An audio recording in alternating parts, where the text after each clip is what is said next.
Der Hark 70 ist ein sehr moderner, schlanker Ofen, der komplett mit Stahlblech verkleidet ist. Die Feuerraumtür ist von außen rahmenlos und vollständig aus Glas.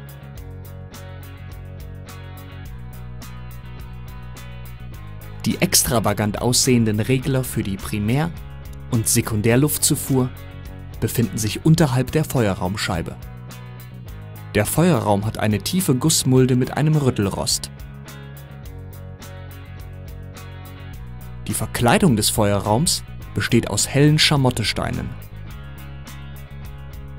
Die spezielle Drehfunktion ermöglicht Ihnen, den Kaminofen zu schwenken, wodurch Sie von allen Seiten einen ungehinderten Blick auf das Feuer haben.